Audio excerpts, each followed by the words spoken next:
Olá a todos, hoje vou falar sobre um assunto que um dos meus inscritos me pediu para abordar. Então trata-se dos deslocamentos discretos nos ambientes naturais. Vou então falar para vocês sobre as diferentes situações que podemos encontrar nesse contexto. Também vou abordar o rastreamento de animais e até vou explicar em detalhes uma das melhores técnicas de armadilha essencial para conhecer na caça de animais de grande porte. Como de costume, lembrem-se de que todos os assuntos que vou abordar aqui só devem ser considerados em caso de força maior. O assunto continua sendo situações de sobrevivência. A primeira situação é uma situação em que você precisa se deslocar sem ser visto, mas não se importa ou se importa pouco com os rastros que vai deixar. São circunstâncias em que você precisa circular em uma área natural, por exemplo, mas vai passar por lá apenas uma vez, só precisa atravessar a área em questão. Sempre daremos preferência aos deslocamentos noturnos, seja na floresta ou em campo aberto. Amanhecer e entardecer também são bons, ficaremos mais visíveis, porém mais rápidos nos deslocamentos. À noite, será necessário usar uma lanterna de cabeça com luz vermelha, que deve ser acesa de forma intermitente e permitirá que você seja mais discreto e também manter uma melhor adaptação dos olhos à visão noturna do que as luzes brancas habituais, que vão te cegar por vários minutos depois de serem apagadas. Você pode, é claro, usar equipamentos de visão noturna, que são muito úteis e muito eficazes em certas situações. A segunda situação é quando você precisa se deslocar por uma determinada área sem deixar rastros. Então será necessário sair das trilhas da forma mais inteligente possível. E os deslocamentos à noite serão muito menos recomendados, porque são muito mais difíceis em áreas cheias de obstáculos. Os deslocamentos nesse tipo de situação são necessariamente muito lentos. Você pode usar um bastão ou um galho, obviamente, para apagar seus rastros ou levantar na vegetação atrás de você. É preciso estar ciente de que é muito mais difícil apagar rastros do que levantar rastros. Por outro lado, é um ótimo exercício.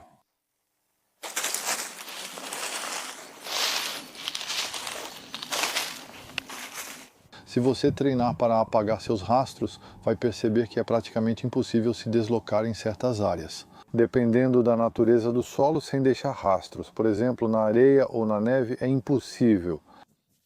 Então, treinar para apagar seus próprios rastros vai te ajudar a saber o que procurar quando estiver na situação de rastreador. E, como se costuma dizer, a gente só encontra aquilo que procura. Lembre-se de que alguém experiente em rastreamento ou até mesmo um proprietário de terras, um habitante de uma região selvagem em qualquer lugar do mundo, sempre vai perceber os sinais de circulação na área pela qual é responsável pela vigilância. Passemos agora para a terceira situação. Então, ainda é uma situação em que você precisa se deslocar em um ambiente natural, mas desta vez evitando os cachorros. Será necessário passar a favor do vento das casas e dos canis. Onde estão os cachorros, na verdade, onde os cachorros estão localizados, e então vocês vão passar pelo lado oposto de onde o vento está soprando. Depois, será preciso evitar revirar a terra, evitar cortar galhos e triturar a grama, porque isso gera muitos odores. E nisso, os cães são infalíveis.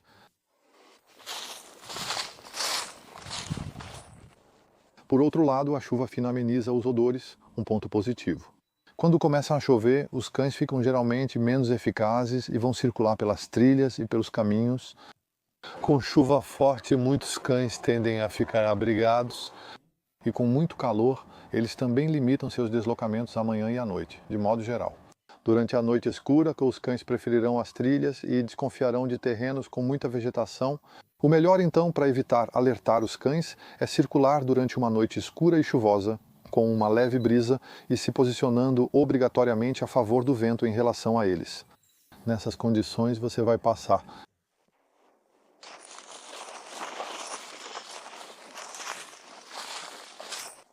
Com essa configuração e com equipamento de visão noturna, por exemplo, é possível passar a 20 ou 30 metros de um cão vigilante. Isso é possível. Há outras técnicas, especialmente contra cães treinados, mas não vou mencioná-las para não dar mais ideias para pessoas que tenham más intenções.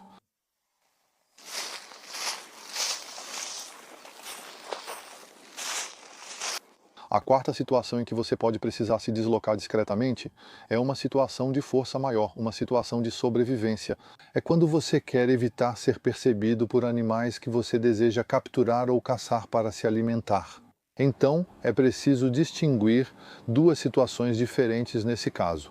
Ou você está itinerante e precisa se alimentar enquanto se desloca, ou você está sedentário em uma determinada área. Durante o deslocamento, a caça é uma opção mais eficaz, não há alternativa. Se você permanece em um território específico, por outro lado, a armadilha é a opção mais discreta e que traz os melhores resultados, sem perigo e sem esforço. Não se esqueça de que é sempre preciso priorizar a economia de recursos e de gastos energéticos, em situações de sobrevivência. Essa é uma regra fundamental. Outra regra crucial na sobrevivência é aproveitar de imediato as oportunidades relacionadas às necessidades vitais. Parece uma regra simples, mas muitas vezes é esse instinto de antecipação que vai fazer a diferença entre duas pessoas. Um bom abrigo para a noite, uma ponte em vez de atravessar um rio, uma planta comestível, um animal comestível. Sem hesitação, o que é preciso entender na sobrevivência é que é a resistência marginal do indivíduo que em situações extremas vai permitir que ele supere o desafio. Vamos usar uma imagem. Vamos supor que você passe uma noite de muito frio e vá se enfraquecendo aos poucos durante a noite. Você morrerá de frio entre 5 e 7 da manhã. Essas 2 horas serão o ponto crítico. Numa situação dessas, se você trabalhou sua rusticidade e, nesse caso, sua resistência ao frio, você terá aumentado o que chamamos de C, sua resistência marginal. Você terá a capacidade de passar por esse ponto fatídico das 7 horas da manhã, digamos assim. É isso que vai fazer com que você continue vivo. Falando de forma simples, entre aquele que vai morrer e aquele que vai sobreviver, há apenas uma pequena diferença em termos de preparação física ou de conhecimento, e uma diferença muito grande em termos de resultados. É evidente que essa resistência marginal, geralmente em situação de sobrevivência, é um fator decisivo entre a vida e a morte. Voltando à antecipação, é uma qualidade que vai aumentar a sua resistência marginal sem esforço físico especial, mas será preciso aprimorar seus conhecimentos e instinto. Falarei mais sobre isso em outro vídeo. Agora vamos ver juntos os pontos principais sobre rastreamento e armadilhas, que reúnem um pouco de todas as técnicas de descrição.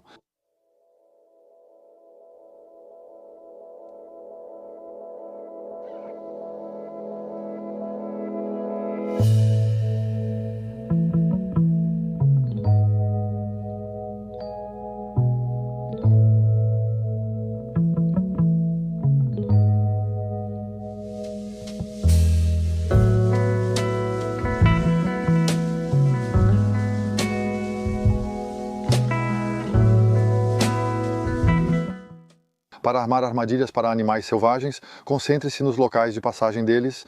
Geralmente elas são pequenas trilhas que também chamamos de corredores. Então podemos dizer que a maioria dos animais, sejam eles de caça ou considerados pragas, usam os mesmos caminhos, seja na floresta ou no campo. Isso é um pouco contraintuitivo, mas lembre-se também que as trilhas têm em geral todas as mesmas dimensões, sejam elas mais usadas por animais de grande ou pequeno porte. Para não ser percebido pelos animais, nunca ande nas trilhas e evite mudar o cenário natural como regra geral. Aproxime-se perpendicularmente às trilhas a favor do vento. Se você deixar uma armadilha, não fique muito tempo na área onde ela está armada. Não mexa na terra, não corte a grama, mas levante-a com um bastão se você a tiver amassado. Não corte galhos nem plantas no local. Para se ajoelhar, use um suporte para não deixar cheiro e, principalmente, não alargue as trilhas. Para a armadilha, as áreas que devem ser priorizadas na trilha são as bifurcações em uma trilha principal, as passagens estreitas, os trechos descobertos onde geralmente os animais ficam menos atentos, as passagens específicas como valas, montes, tocos, etc. Nunca coloque armadilhas na subida de uma vala, mas sempre na descida, isso vai te dar resultados muito melhores. Nas florestas, as trilhas normalmente vão em direção ao leste, onde há bordas expostas ao nascer do sol. Quando você tem relevo, geralmente há trilhas em 3 níveis, uma no nível alto, uma no médio e uma no nível baixo. O nível baixo é o mais usado, porque ela fica próxima ao curso d'água, geralmente. Sempre há muitas trilhas indo em direção aos cursos d'água, Isso pode te indicar a direção a seguir em uma situação de sobrevivência para encontrar água. Exatamente, é um bom indicador. As trilhas na beira da mata geralmente são muito usadas pelos carnívoros quando você está no meio da floresta. Nas áreas pouco frequentadas pelo homem, as trilhas são muito bem preservadas e os animais são menos desconfiados. Então há um ponto positivo e um negativo. Será mais fácil capturá-los, mas você precisará ficar muito atento. Porque os animais nessas áreas são extremamente sensíveis a mudanças no ambiente e também a odores incomuns. Outras noções gerais sobre a vigilância dos animais em diferentes situações. Ao saírem de seus esconderijos, geralmente à noite, eles estão no máximo de vigilância. Próximos aos esconderijos, eles também ficam em máxima vigilância durante a movimentação. Quando estão se movimentando no subbosque, tem uma vigilância média. E quando estão se movimentando em campo aberto, tem uma vigilância mínima porque conseguem enxergar longe. E ao retornar para a toca ou para o esconderijo, eles estão em vigilância média. E em dias de chuva, eles ficam menos desconfiados, têm menos olfato. Na névoa e na cerração, eles tendem a vagar. O vento forte os assusta. E eles saem sistematicamente depois das tempestades. Em tempo chuvoso, eles usam as trilhas e as planícies. E em dias de muito calor, eles tendem a ficar perto do seu esconderijo ou perto da toca. A análise do rastro indicará facilmente o tipo de animal que passa por ali, mas você precisará desenvolver suas habilidades de observação. Observe ao redor de tocos e obstáculos naturais, pois os animais tendem a defecar nesses lugares. Anote todos os indícios, pegadas pelos excrementos e faça suas observações. De manhã cedo ou ao entardecer, você terá mais chances de encontrá-los.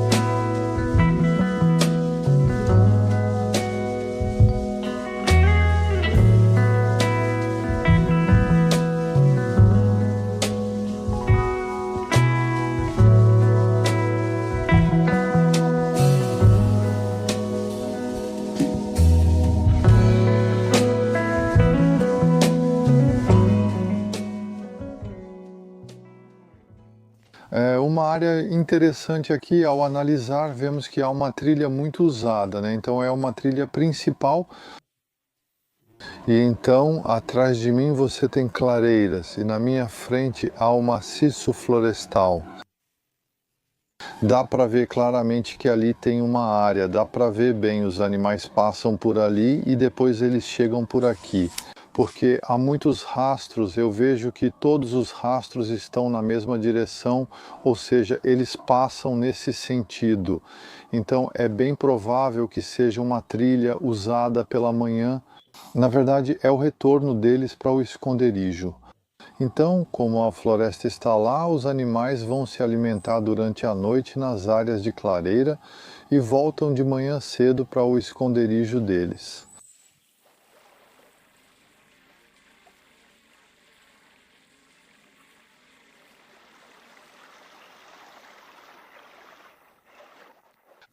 Após análise, vemos que temos uma área de armadilha bastante ideal, já que temos uma bela descida com um corredor principal, com animais que passam todos os dias que passaram esta manhã, claramente.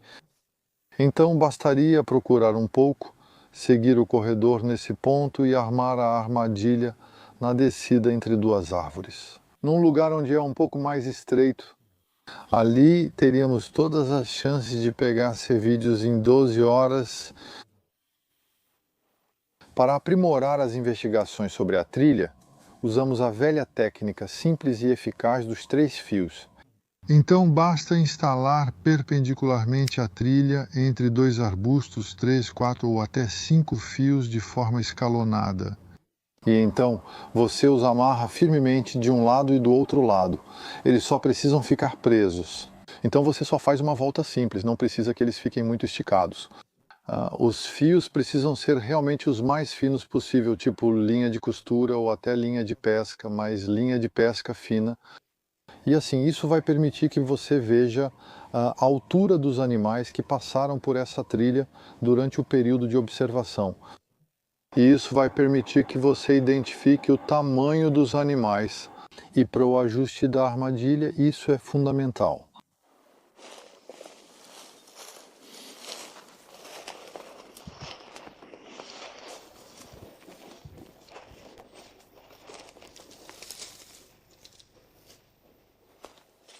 Aqui estou em uma trilha principal. Na floresta por aqui e por ali você tem uma clareira. Então há rastros que são bem recentes e na verdade você tem rastros nos dois sentidos. Aqui então é uma trilha, é realmente uma trilha principal que é usada de manhã e à noite, bem cedo e à noite. Tem bastante cervos esfolados basicamente, né? E tem alguns que são até bem fortes. Não tem só bicho pequeno, aqui uma pegada típica de javali com os dois esporões atrás. Então ele diferenciou das pegadas de corça ou de veado. Então dá para ver aqui uma pegada bem fresca, até com um pouco de grama amassada dentro. Essa é uma pegada de hoje de manhã. Estamos falando de um javali pequeno, com menos de 50 kg. Apresentarei uma técnica básica para capturar animais de grande porte, muito utilizada na Costa do Marfim, na fronteira com a Libéria, em plena floresta tropical. Então, essa técnica comprovada dá excelentes resultados quando é bem dominada. É um método de armadilha discreto, muito simples, barato, leve e extremamente versátil. Nos trópicos, já pegamos antílopes de 80 kg, facoceiros de 100 kg, gazelas, cobs.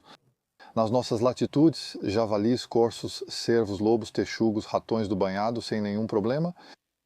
Então é preciso saber que esse tipo de cola é uma armadilha não seletiva. Ou seja, ele vai pegar tudo o que passar pelo caminho, sem discriminação, desde que tenha sido colocado na altura certa. Então, cabe ao caçador fazer os ajustes certos de acordo com os animais que ele identificou durante a preparação. Lembre-se que a caça com armadilhas na França é altamente regulamentada e apenas caçadores autorizados podem instalá-las. Na África, por exemplo, não era raro encontrar o animal capturado, devorado por feras bem cedo pela manhã. Portanto, a boa prática é colocar as armadilhas à noite e recolhê-las bem cedo pela manhã. Agora vamos passar para a prática. Então estou usando um pedaço que ficou do lado de fora sob abrigo por muitos meses. É preciso tomar cuidado quando você prende as cordas. Quando você queimar as pontas, tome cuidado para fazer isso com bastante antecedência, porque o menor cheiro de queimado pode ser sentido por todos os animais selvagens muito facilmente. Isso aqui é uma ponta clássica de 8 milímetros. Então, quando você colocar uma armadilha colante, tome cuidado para não deixar cheiro e fique o menor tempo possível no local. Então vamos olhar o nó, que é super importante, claro, e que é bem simples de fazer. Então você faz uma alça e depois passa 3 vezes por cima, depois você passa de novo pela alça e passa por dentro 3 vezes.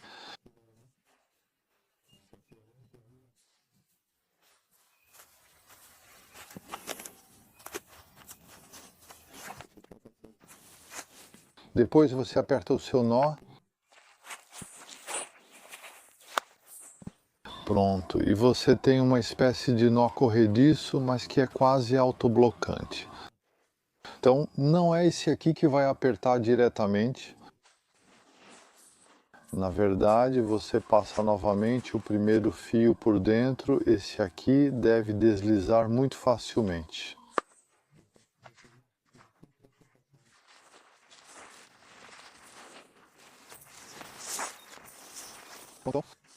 Em seguida, você faz um pequeno laço de mais ou menos. Vamos supor que você queira pegar um javali hoje entre 30 e 40 centímetros, não mais que isso. E depois vamos instalá-lo no nível da trilha, de forma que ele fique bem posicionado. Depois de instalar, dá para ver que coloquei o laço nesse nível aqui. Coloco 2 pequenos galhos aqui que servem de suporte, porque aqui está um pouco largo. Se o caminho fosse menor, eu poderia ter colocado diretamente na árvore. O que é importante é que você esteja a 20 centímetros do chão e que seu laço tenha cerca de 30 centímetros de diâmetro.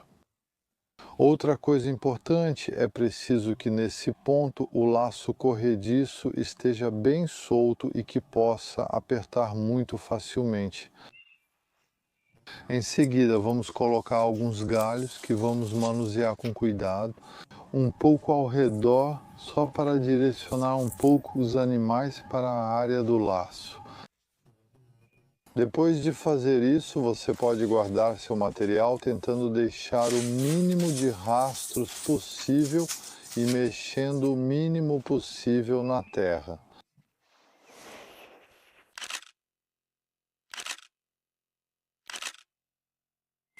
Como você pode ver, o assunto da armadilha é muito denso e ainda haveria muito a dizer. Com base nessas indicações, você pode desenvolver um instinto especial, mesmo que seu objetivo não seja armar armadilhas para animais. Saiba que, se você integrar todas essas indicações, você não vai mais se movimentar da mesma maneira no ambiente natural. Se houver assuntos que te interessam e que estejam dentro do meu campo de conhecimento, não hesite em me avisar. Vou tentar fazer um vídeo sobre isso para você nos comentários.